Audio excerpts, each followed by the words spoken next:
За улсын хурлын гишүүн оюутантай холбогдвол нэр бүхий хэд хэдийн иргэдээс бол гэмтрийн талаар гомд мэдээлэл бол гаргаж ирүүлсэн.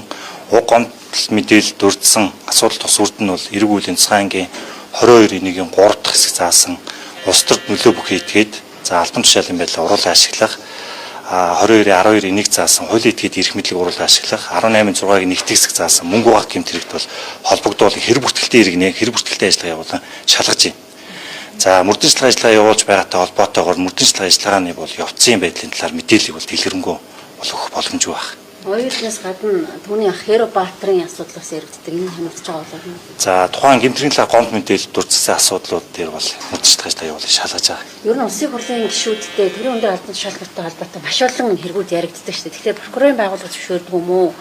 АТГ бол тодорхой мэдээлэл өгдөг. Тухайлбал одоо Жинко Батулгатай холбоотой төгөг нуур хэрэг гэдэг юм уу те? Амар өсгөлэн за булган туяа сайн зөрөг гэд маш олон гишүүдтэй холбоотой мэдээлэл байна л да. Энэ гишүүдийн талаар мэдээлэл. За улс төр нөлөө бүхий этгээдүүдтэй холбоотой хэд хэдийн иргүүд бол авиргатай тэмцэх газраас бол хэр бүртгэлтэй иргэнэ гээд за зарим нэр бүхий гишүүдэд холбогдуулан эрг үүсэж ялгчаар татаад мөрдөн байцаалтай ажиллагаа явуулан шалгаж байгаа хэрэгүүд бол байгаа. Энэ хэрэгүүдийг бол өнөөдрийн байдлаар мөрдөнчлөг ажиллагаа дуусаагүй гөрвшлийн шалгалтын ажиллагаа бол хийгдэж байна.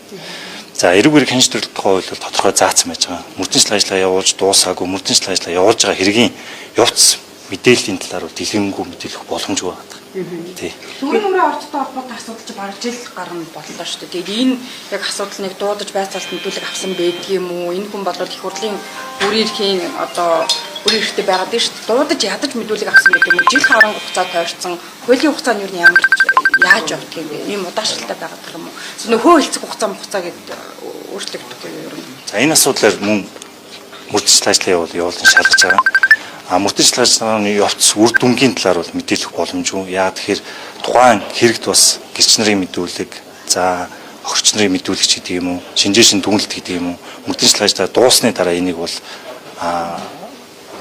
ил болох ийм журамтай. Тэгэхээр би одоо яг тэр хэрэг дээр тэр хэргийг тэр иргэнийг холбогдуулж тийм мэдүүлэг авсан, тэгж мэдүүлсэн гэдэг талаар бол мэдээлэх хуулийн хязгаарлалтай. Улсын хурлын хараа амар асуудлын бортиктэй холбоотой асуудал юм аа юм шиг.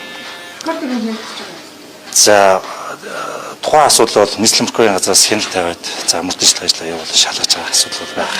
Соёлын байцаалт нь авч байгаа. Тухайн хэрэг дээр бол мэдүүлэг байцаалт дээр аваад явж байгаа. Соёлын сайдаас номингийн холбогдсон гадаад Монголыг сурчлах нэрээр төсвийн мөнгийг үр ашиггүй зарцуулсан байж болзошгүй хэрэг шалгагдж байгаа юу? 12 сард хэрэг бүртгэлийн хэрэг нээгдсэн гэдэг мэдээлэлсэн. Энэ танаа дээр хянагдж байгаа юу? За тухайн асуулттай холбоотой асуудлууд мөн хадгалан тэнцэх газар дээр бол шалгатаад явж байгаа. Тий.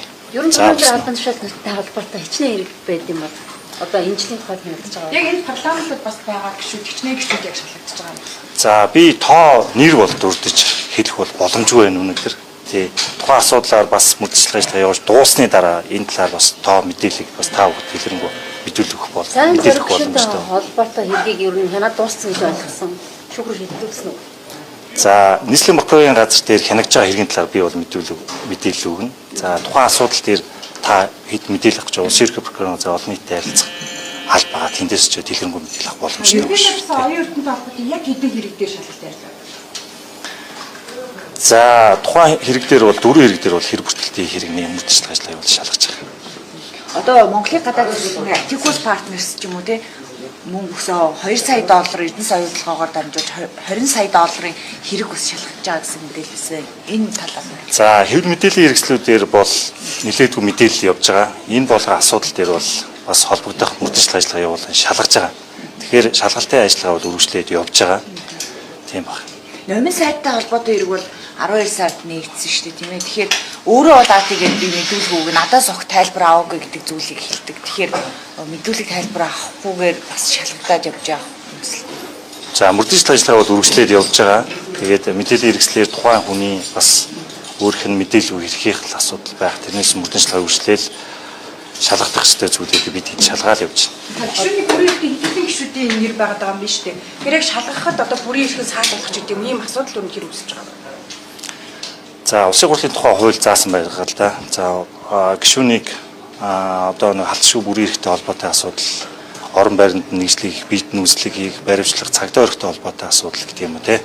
Тийм нөхцөл байдал үүссэн тохиолдолд бол гишүүний бүр эрхийг түтгэлзүүлэхээр хуульчилсан байж байгаа. За өнөөдрийн байдлаар бол тухайн асуудал дээр бол зүтгүүлэх гэдэг юм уу тийм санал бол гаргаагүй. Сүүлийн гишүүн Ганбаатарын Цайгуугийн Ганбаатарын хэрэг юу шалгагдаж байгаа, өвчтний хэрэг юу